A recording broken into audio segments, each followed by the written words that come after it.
오늘 말씀은 마태복음 7장 21절로부터 23절의 말씀입니다. 나더러 주여 주여 하는 자마다 천국에 다 들어갈 것이 아니요 다만 하늘에 계신 내 아버지의 뜻대로 행하는 자라야 들어가리라. 그날에 많은 사람이 나더러 이르되 주여 주여 우리가 주의 이름으로 선지자 노릇하며 주의 이름으로 귀신을 쫓아내며 주의 이름으로 많은 권능을 행치 아니하였나이까 하리니 그때에 내가 저희에게 밝히 말하되 내가 너희를 도무지 알지 못하니 불법을 행하는 자들아 내게서 떠나가라 하리라. 아멘. 할렐루야. 주님의 이름으로 여러분들을 환영합니다. 오늘날 교회가 많은 사람들에게 욕을 먹고 있습니다. 그래서 어떤 사람들은 기독교라고 부르지 않고 개독교라고 부르기까지 하지요. 그런 이유가 뭐라고 생각을 하십니까? 왜 사람들은 교회를 싫어하게 되어진 걸까요? 사실 요즘 코로나 바이러스 때문에 온 세계가 신음을 하고 있습니다. 그리고 다 사회적 거리두기, 소셜 디스턴스를 이야기를 하는데 한국 같은 경우는 그 부분에 있어서 교회가 굉장히 어려움을 많이 당하고 있습니다. 예를 들면 식당 같은 데를 가도 그렇게까지 철저하게 사회적 거리두기 이런 거를 실행하지 않아도 되는 반면 교회에 있어서만큼은 굉장히 철저하게 해야 된다라고 하는 어떤 좀 표현이 좀 이상합니다만 이중적인 잣대를 대는 것 아닌가 하는 생각을 하게끔 어떤 규제가 굉장히 심한 것을 보게 됩니다. 왜 이런 일이 있을까요? 왜 이런 어떤 교회에다가 이런 것들에 대한 어떤 비난의 화살을 돌리고 있는 것일까요? 제가 오늘 말씀을 마태복음 7장 21절로부터 23절까지 본문을 정했습니다만 사실 오늘 말씀은 15절에서 시작이 됩니다. 15절 말씀, 마태복음 7장 15절 말씀에 가서 보면 거짓 선지자들을 삼가라. 양의 옷을 입고 너희에게 나오나 속에는 노략질하는 일이다. 이렇게 되어 있습니다.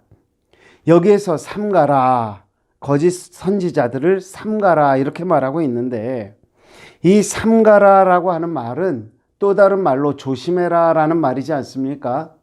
이 조심해라, 거짓 선지자들을 조심해라, 이거는 당연한 건데요.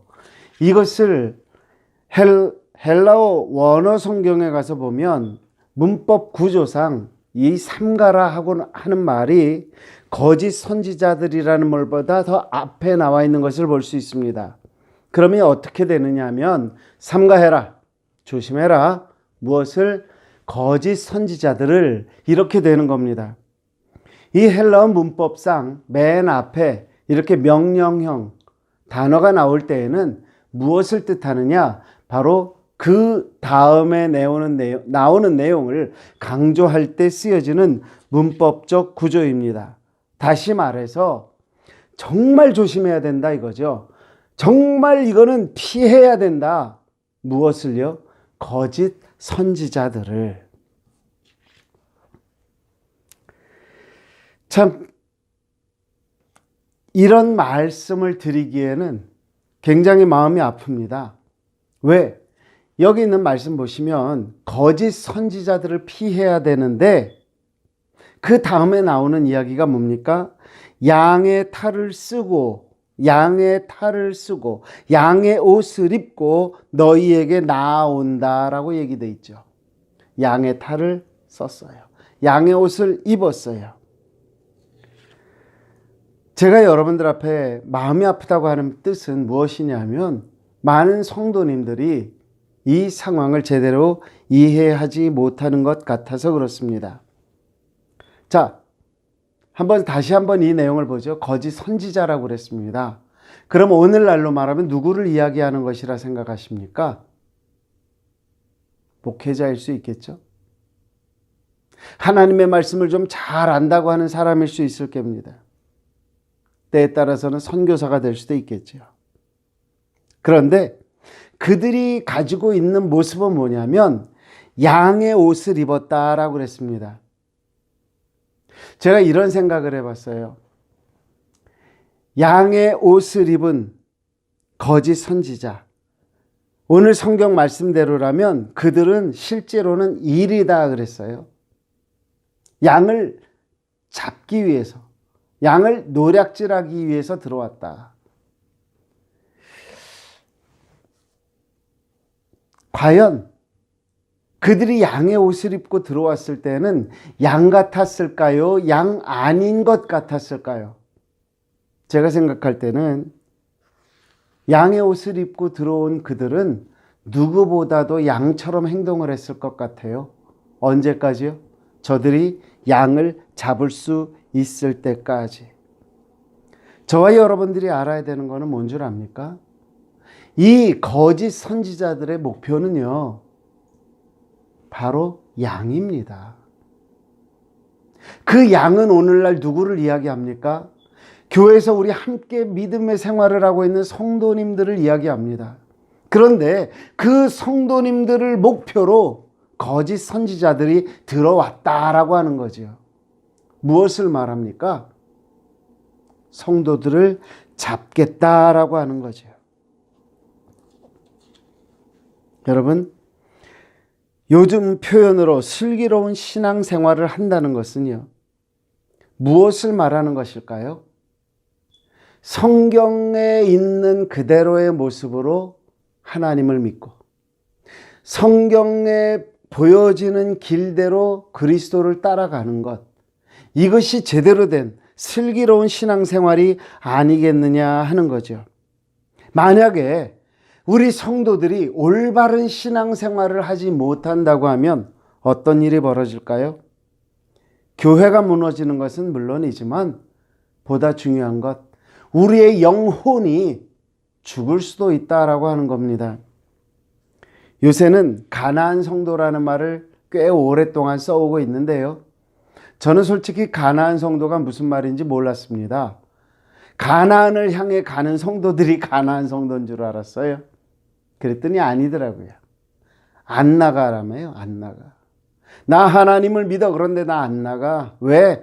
교회에서 꼴보기 싫은 모습을 너무 많이 봤어. 목사들 다 썩었어. 교인들 서로 치고받고 싸우잖아. 그게 무슨 그리스도이냐. 안 나가. 그래서 가나안이라며요.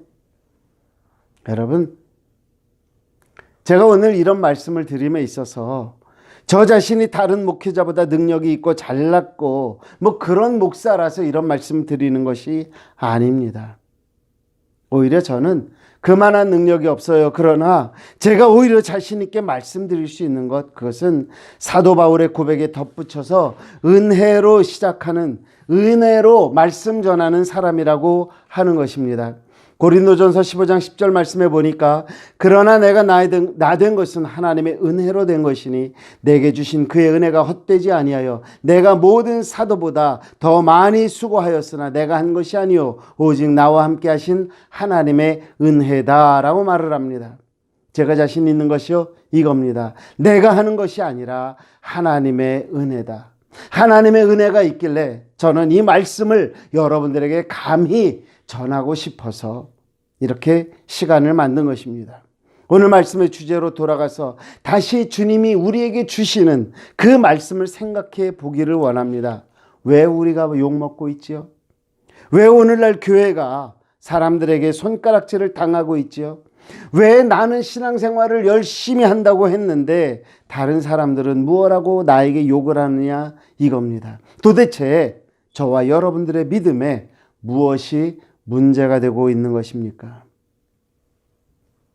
그래서 저는 여러분과 제가 해야 될 첫 번째, 내 믿음에 무엇이 문제가 있는지 돌아볼 수 있기를 원합니다. 오늘 21절 말씀으로 다시 돌아가서 살펴봅니다. 나더러 주여 주여 하는 자마다 다 천국에 들어갈 것이 아니요 다만 하늘에 계신 내 아버지의 뜻대로 행하는 자라야 들어가리라. 저는 사실 이 말씀을 어떤 분이 물을 때마다 참 죄송함을 느낍니다. 왜냐고요?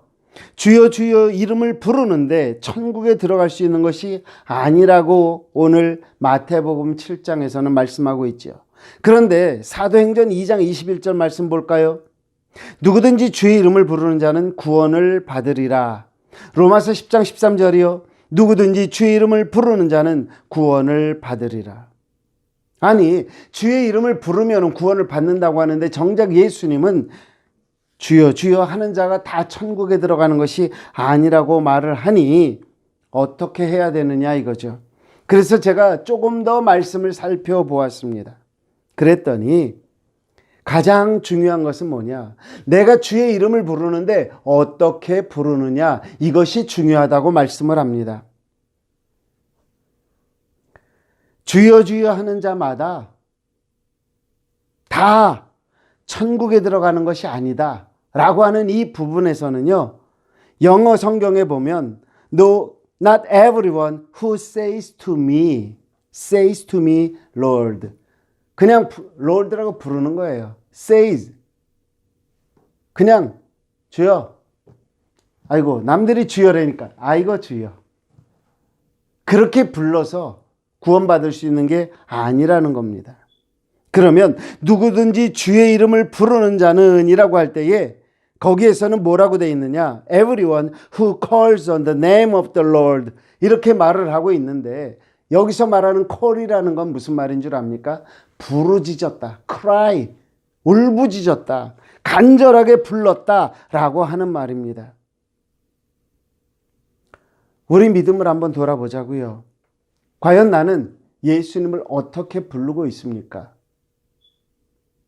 그냥 요즘 젊은이들 말하는 거로 OMG, Oh my God, 그런 식으로 가볍게 부르는 하나님입니까? 아니면 하나님 아니면 안 됩니다 라고 내 마음, 내 속에서부터 우러나는 그 부르짖음으로 하나님을 부르고 있느냐 하는 거죠.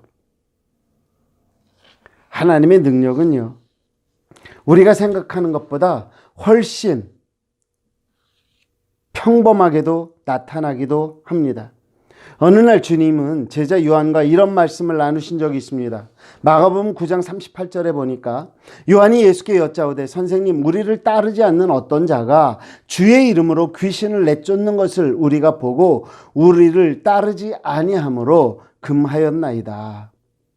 어떤 사람들이 예수님의 이름으로 귀신을 쫓았대요. 그런데 그들이 자기와 같이 예수님을 따르는 자들이 아니라서 야, 너희들 그렇게 하면 안 돼 라고 했다는 거죠. 이에 대해서 예수님은 그 다음 절 39절에 이렇게 말씀하시네요.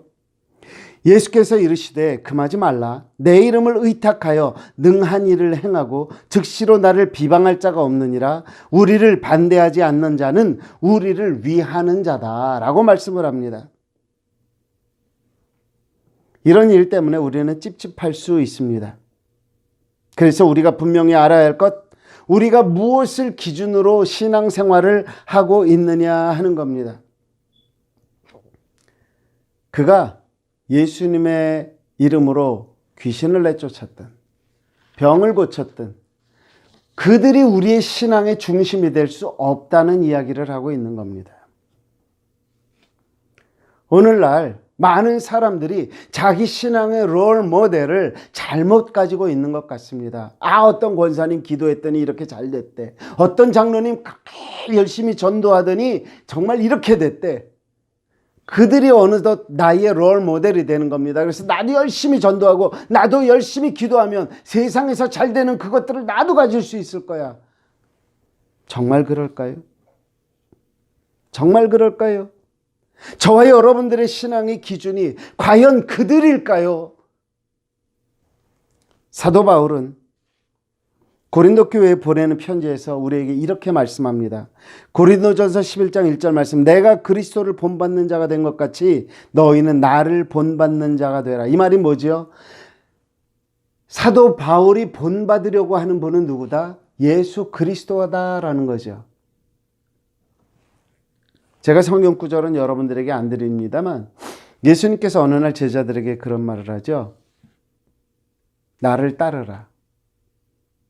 나를 따라오려거든 자기를 부인하고 십자가를 지고 나를 따르라. 거기서 나를 따르라, follow me라고 하는 이 말의 헬라어 말은요, step on his step.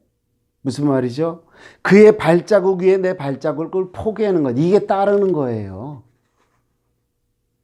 우리의 신앙의 모델은요, 어느 장로님, 어느 권사님, 어느 집사님, 어느 목사님이 아니라 누구라고요? 예수 그리스도라고 분명히 사도 바울은 이야기합니다. 내가 그리스도를 본받는 자가 됐다라는 거예요. 그런데 내가 너희들에게 원하는 건 나를 본받는 자가 아니라 내가 그리스도를 본받은 것처럼 너희들도 제발 그리스도를 본받는 자가 될 수 없겠니? 라고 이야기를 하는 거지요. 여러분, 왜 이것이 소중한 줄 압니까? 예수님께서 우리에게 이렇게 말씀하셨어요. 마지막 때를 바라보시면서 마가복음 13장 6절 말씀해 보니까 많은 사람이 내 이름으로 와서 이르되 내가 그러하여 많은 사람을 미혹하리라. 헷갈리게 만든다 이 얘기죠. 가짜임에도 불구하고 양의 옷을 입었음에도 불구하고 진짜처럼, 그러나 그들의 목적은 뭐다? 양을 잡는 거다라는 거죠. 저도 목사인데 이런 말씀을 드리게 돼서 죄송합니다. 그러나 저와 여러분들이 알아야 될 것, 지금 말씀을 전하는 저일지라도 성경에서 어긋나는 말씀을 전하는 순간 저는 뭐예요? 가짜가 되는 거예요. 저는 이리가 되는 거라고요. 여러분들은 어떤 믿음입니까? 여러분들의 신앙의 기준이 누구입니까? 이것이 분명해지지 않으면 우리 신앙은 잘못된 대로 갈 수밖에 없습니다. 여러분들이 예수 그리스도를 바라보지 않는 한, 죄송합니다만 여러분들이 잘된 어떤 장로님의 그 세상적인 축복을 받았다라는 그분을 바라보면서 나도 저렇게 되기를 원한다라고 신앙생활을 하는 이상 여러분 잘못 가고 있는 겁니다. 다시 한번 말씀드립니다. 내 믿음을 돌아보십시오. 내 믿음의 표대가 누구인지 바라보십시오. 예수 그리스도만이 저와 여러분들의 믿음의 대상이 되고 있음을 기억할 수 있기를 주님의 이름으로 부탁드립니다. 자, 예수 그리스도를 내 믿음의 대상으로 삼았다.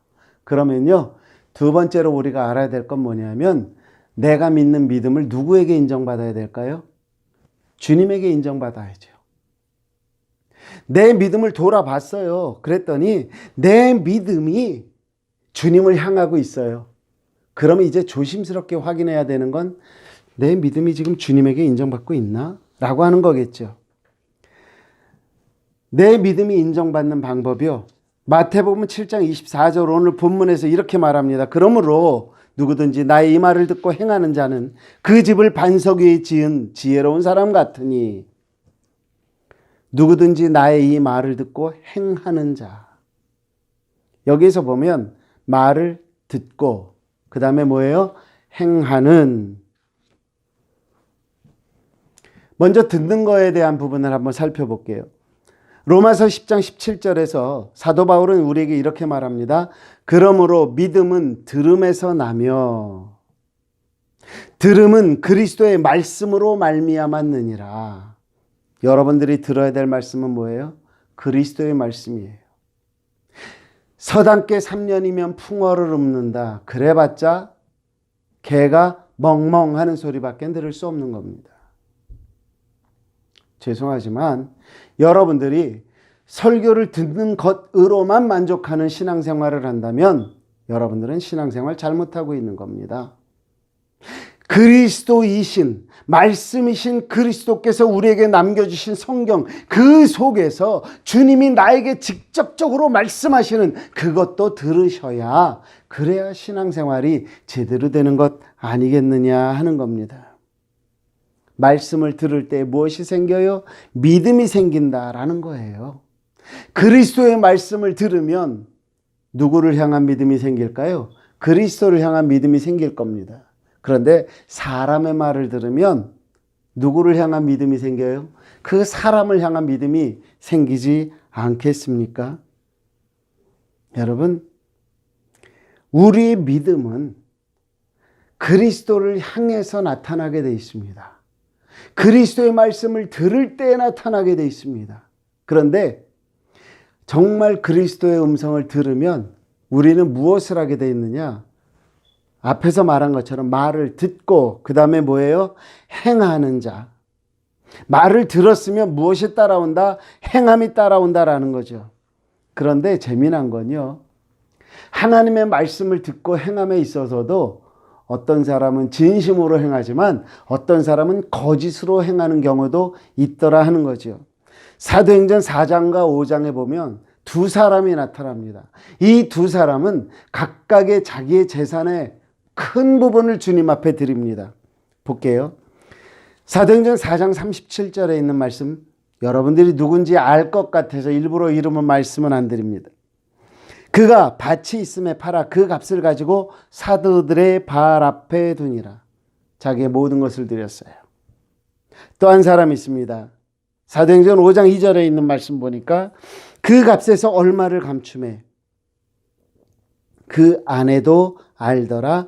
얼마만 가져다가 사도들의 발 앞에 두었다. 똑같이 재산을 팔았어요. 똑같이 사도들의 발 앞에 두었어요. 한 사람은 전부를 갖다 드렸고요. 한 사람은 일부를 갖다 드렸어요. 그런데 이들이 모두 상당한 재산을 바쳤는데 한 사람에게는 아무런 일도 일어나지 않았지만 나중에 얼마를 감추고 바친 자에게는 징벌이 임해서 그들이 그 자리에서 죽임을 당합니다. 자, 왜 이런 일이 일어났느냐 하는 거죠. 여러분, 이것이 많고 적음의 일입니까? 그런 일이 아니라는 것 여러분들 아실 것입니다. 하나님은요, 하나님에게 드리는 것이 많다, 적다, 이것 갖고 뭐라고 하시는 분이 아니십니다. 하나님은 적어도 하나님 앞에 무엇을 드렸느냐, 많이 드렸느냐, 너 믿음이 크다, 적게 드렸느냐, 너는 믿음이 없다, 이렇게 판단하시는 분이 아니라는 거지요. 그렇다면 도대체 하나님은 무엇을 가지고 그들을 판단하셨길래 많은 재산을 드렸음에도 한 사람은 죽음을 당해야만 했느냐 하는 거죠. 제 생각에는 한 사람은 믿음으로 드렸고 다른 사람, 그 부부는 믿음으로 드린 것이 아니었다라는 거죠. 그런데 믿음으로 드린 것도 아닌데 어떻게 그렇게 많이 드릴 수 있었냐고요? 보이느라고. 나 이런 사람이야. 나 이런 사람이야.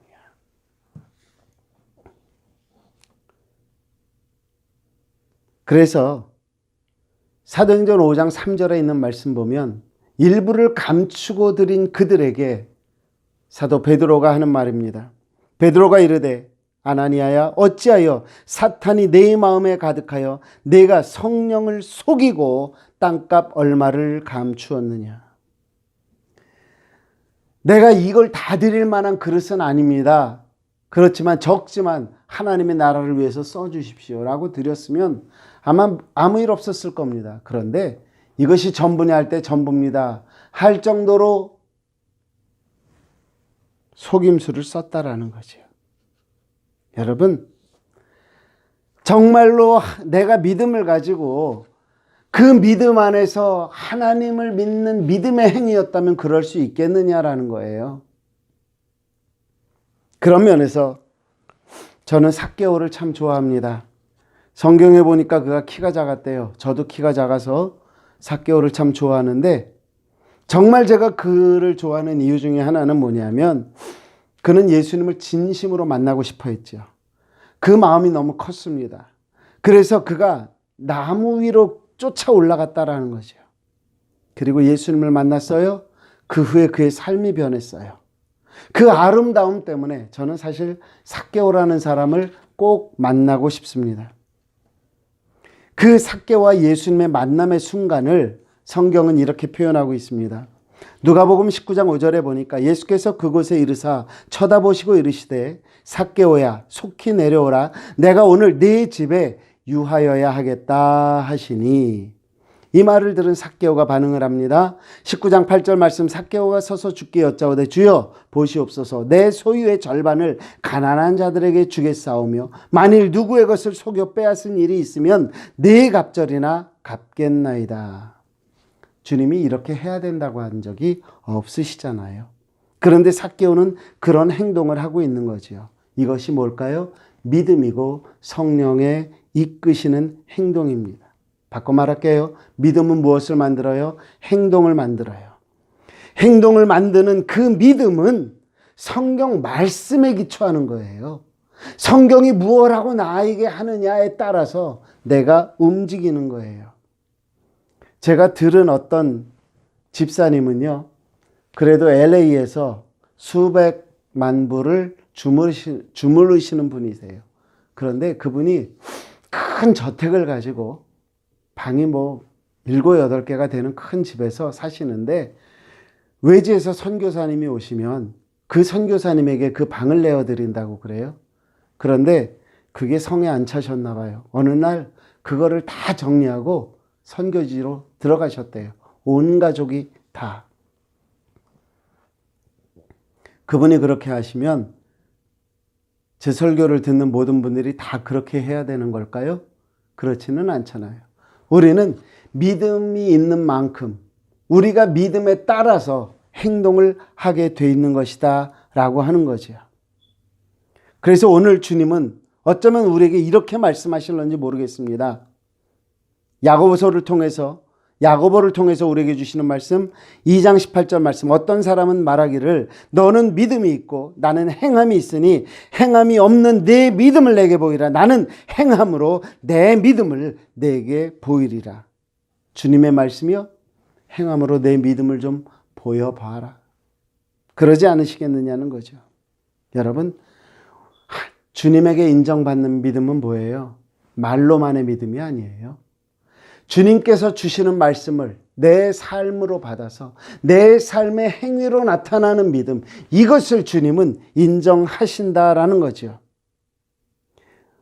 주님이 인정하시는 믿음을 또 다른 표현으로 하면 저는 알아주시는 믿음이 아닐까 하는 생각을 해봤습니다. 즉, 주님이 인정하시고 또 다른 면에서 알아주시는 믿음, 똑같은 말로 제가 여러분들에게 어쩌면 말장난하는 것이 될지는 모르겠습니다만, 제가 왜 이 알아주는 믿음이 필요하다라고 하느냐 하면, 오늘날 교회에 많은 사람들이 신앙생활을 하면서 그 교회에서의 섬김과 봉사를 누가 알아주기를 원합니까?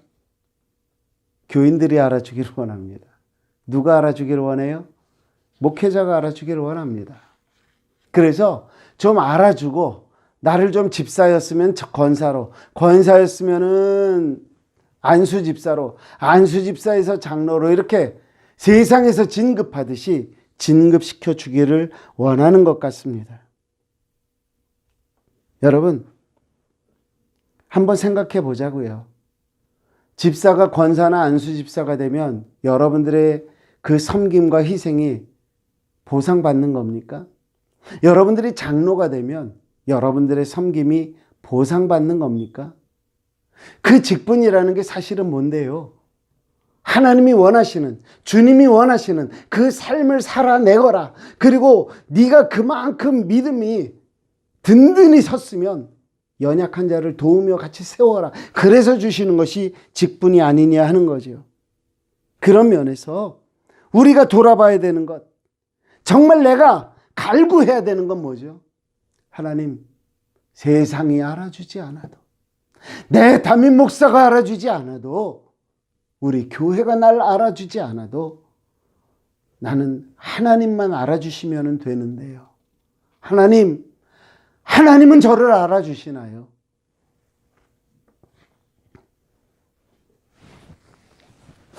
오래전에 들은 얘기입니다. 어떤 택시 기사분이 계셨어요. 근데 이분이 정말 우연히 예수님을 믿게 됐어요. 그런데 자기는 기도할 줄을 모르는 거예요. 아침에 새벽같이 이제 택시 운전을 위해서 나옵니다, 집에서. 그리고 이제 교회를 들어갑니다. 그리고 이렇게 말합니다. 하나님, 저 왔어요. 다녀와서 들릴게요. 그러고 저는 아멘 그러고 나갑니다. 일이 끝나고 옵니다. 저녁에 교회를 들렸습니다. 하나님, 다녀왔습니다. 내일 아침에 뵙겠습니다. 그러고 가는 겁니다. 자칫 어떤 사람의 실수로 차 사고가 났습니다. 그래서 병원에 입원을 했습니다. 한밤중에 꿈을 꿉니다. 자다가. 근데 꿈에 예수님이 오셨습니다. 예수님이 이렇게 말씀하시더랍니다. 네가 사고 나서 오늘 못 와서 내가 왔어. 내가 내일 아침에 또 올게. 우스운 이야기지만 웃음이 나오질 않아요. 저는 그 기사님의 믿음이 부럽더라고요. 왜? 주님이 알아주시니까. 누가복음 7장에 보면 백부장과 그 하인에 관한 이야기가 나오지요. 이 사건을 잘 보면 백부장이요, 유대인들에게까지 인정받는 사람이었습니다. 그래서 유대인들이 오히려 예수님에게 사람들을 보내요. 그리고 저 백부장의 하인을 좀 고쳐주십시오. 그가 그 하인 때문에 몹시 마음이 아파합니다. 그래서 예수님께서 오니 알았다. 그러고 가려고 합니다. 그때 백부장이 이렇게 이야기를 하죠. 누가복음 7장 6절 이하에 보니까 예수께서 함께 가실새 이에 그 집이 멀지 아니하여 백부장이 벗들을 보내어 이르되 주여 수고하지 마옵소서. 내 집에 들어오심을 나는 감당하지 못하겠나이다. 그러므로 내가 주께 나아가기도 감당하지 못할 줄 알았나이다. 말씀만 하사 내 하인을 낫게 하소서. 나도 남의 수하에 든 사람이요 내 아래에도 병사가 있으니 이더러 가라 하면 가고 저더러 오라 하면 오고 내 정도로 이것을 하라 하면 하나이다. 이 고백, 내가 밑에 사람 부려봐서 알아요. 가려면 가고 오려면 와요. 예수님 안 오셔도 되잖아요. 명령만 하시면 되잖아요. 그 말을 들으신 예수님께서 무엇라고 말씀하십니까? 7장 9절에 있는 말씀입니다. 예수께서 들으시고 그를 놀랍게 여겨 돌이키사 따르는 무리에게 이르시되 내가 너에게 이르노니 이스라엘 중에서도, 어디에서도요? 이스라엘 중에서도 이만한 믿음은 만나보지 못하였노라. 여러분, 제자들 지금 데리고 다니세요. 그 많은 거를 보이셨어요. 그럼에도 불구하고 예수님의 그 인정하심은 뭡니까? 내가 이스라엘에서도 이만한 믿음은 본 적이 없다. 여러분, 이런 믿음을 가져야 되는 거예요. 누구에게 인정받는 믿음? 하나님에게 인정받고 하나님이 알아주시는 믿음. 이것이 진짜라는 이야기지요.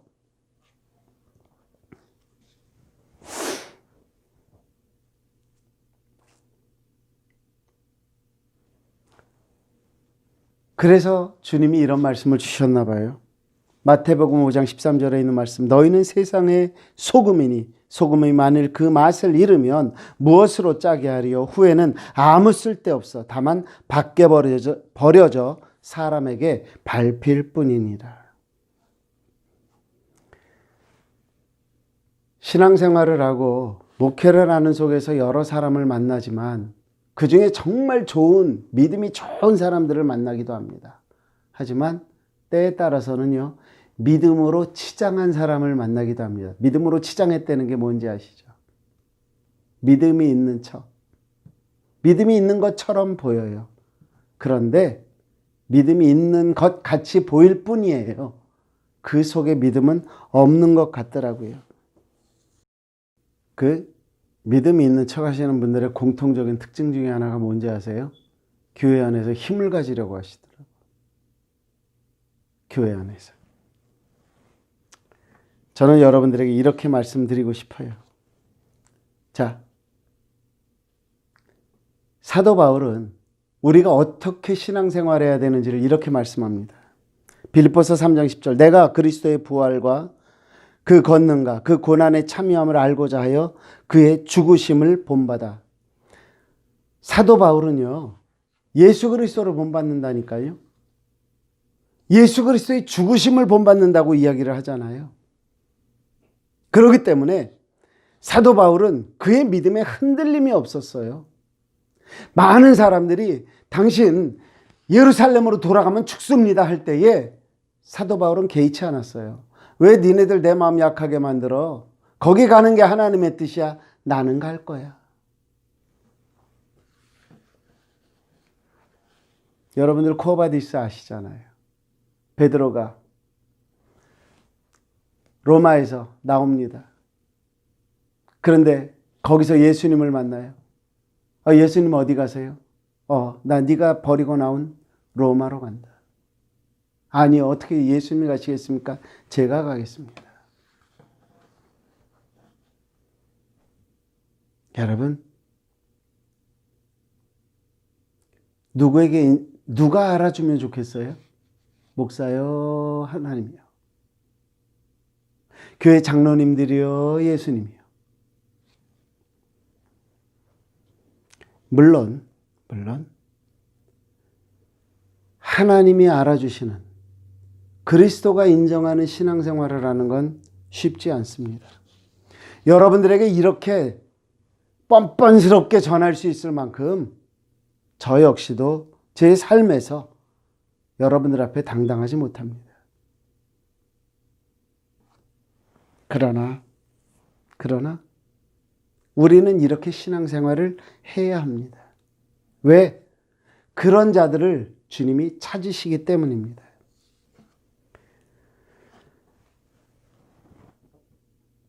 고린도전서 10장 13절 말씀을 보면 사람이 감당할 시험밖에는 너희가 당한 것이 없나니 오직 하나님은 미쁘사 너희가 감당하지 못할 시험당함을 허락하지 아니하시고 시험당할 즈음에 또한 피할 길을 내사 너희로 능히 감당하게 하신다.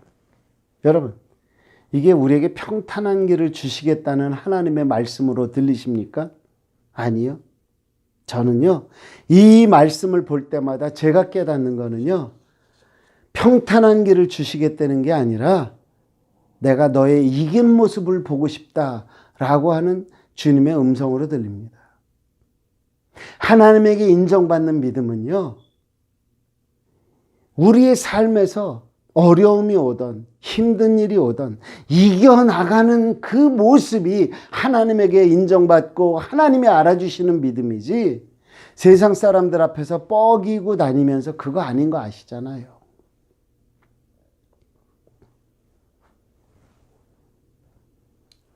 제가 자주 인용하지요. 필립 얀시라고 하는 분의 그 놀라운 하나님의 은혜라는 책에서 하나님이 욥이라는 사람에게 사탄이 시험을 하겠다고 할 때에 허락을 해줍니다. 해봐라. 근데 죽이면 안 돼. 생명 건드리지 마. 그랬을 때에 왜 하나님이 그 시험을 허락하셨을까? 필립 얀시의 관점은 정말 놀라웠습니다. 뭐였다고요? 하나님은 욥이 그 시험을 이길 줄 알았다라는 거예요. 알았다. 자, 하나님은 오늘 저와 여러분들을 바라보고 계셔요. 사탄이 우리를 시험하겠다고 해요. 하나님이 우리의 믿음을 알아주기를 원한다면, 자, 우리는 지금부터 무엇을 당해야 돼요? 시험을 당해야 돼요. 평탄한 길이요? 아니요. 힘든 길이요. 적어도 우린 이런 배짱이 있어야 되겠더라고요. 뭐냐고요? 어려운 일을 당한다. 힘든 일을 당한다. 하나님이 나를 알아주시는구나. 하나님이 나를 인정하시는구나. 내가 이길 것을 하나님이 알고 계시구나. 믿습니까? 하나님이 원하시는 건 이거예요. 그러나 하나님은 무엇을 보셔요? 중심을 보셔요. 내 믿음이 살아있는지 죽어있는지, 거짓인지 진짜인지. 말씀 정리합니다. 우리가 신앙생활을 하면서 가장 먼저 해야 될 일은 내 믿음을 돌아보는 겁니다. 내 믿음이 지금 누구를 향하여 있느냐라는 거죠. 내 믿음이 정말 그리스도를 향했으면 과연 내 믿음은 인정받는 믿음일까를 한 번쯤은 더 의심해야 합니다. 내가 하나님에게 인정받는 믿음이 되려면 두 가지를 기억해야 돼요. 하나님의 말씀, 그리스도의 말씀을 듣고 그 다음에 어떻게 해야 돼요? 행함이 있어야 된다라는 거죠. 그런데 우리는 이 행함을 종종 가식적으로 행할 때가 있어요. 그럼 우리의 믿음에 따른 행위는 어떻게 어떻게 나타나야 하냐? 누가 인정을 해줘야 되고 누가 알아줘야 되느냐? 하나님이 알아주셔야 된다라고 말씀드렸죠. 그거를 제가 한마디로 정의해 드릴게요. 하나님이 알아주시는 믿음의 삶, 그거는요, 예수 그리스도를 카피하는 겁니다. 그래서 토마스 아 켐피스는 뭐라고 얘기를 합니까? 그리스도를 본받아. 근데 이 그리스도를 본받아가요, 사실은 충분한 번역이 아니에요. 영어 번역이 더 정확한데 뭐라고 돼 있느냐? Imitate the Christ. 예수를 모방하는 거. 예수를 카피하는 삶. 이 정도는 돼야 된다라고 하는 거죠. 가능하냐고요? 성령 충만하면 가능해요. 어떻게 아냐고요? 성경에 기록이 돼 있어요. 성경에요? 예. 스데반이 죽으면서 뭐라고 그러죠? 이 죄를 저들에게 돌리지 마옵소서. 여러분, 우리의 믿음은요, 그리스도를 향해야 됩니다. 우리의 믿음은 그리스도에게 인정받아야 되는데 믿음과 행위로 인정받습니다. 그리고 하나님이 알아주시는, 그리스도가 알아주시는 믿음의 삶은요, 모든 사람에게까지 인정받는 삶의 모습으로 나타나야 되는 겁니다. 그래서 저는 이거를 두 개로 정리해 봤어요. To be and to do. 이게 뭐냐면요, to be, 예수님에게 믿음이 인정받는 그리스도인이 되십시오. To do, 사람들에게 삶으로 그리스도인임을 인정받는 그리스도인이 되십시오. 기도하겠습니다. 좋으신 아버지, 감사합니다. 과연 나는 어떤 그리스도인입니까? 그리스도를 바라보고 신앙생활하는 그리스도인입니까? 아니면 주변의 사람들을 보며 그들의 잘된 모습을 보고 나도 저렇게 잘 돼야지 하고 마치 우상 섬기듯 따라가는 신앙생활을 하는 사람입니까? 이제부터 그리스도를 향한 믿음의 자세를 가지는 저희들 되게 하시고, 말씀으로 말미암은 믿음, 그 믿음으로 말미암은 삶으로 그리스도에게 인정받고 이웃에게 인정받는, 그래서 주님이 알아주시는 그리스도인의 삶을 감당하는 저희들 될 수 있도록 도와주시옵소서. 하나님께서 오늘도 그리스도인의 삶을 감당할 수 있는 힘과 능력 주심을 믿고 감사드리며 예수님 이름으로 기도드렸습니다. 아멘.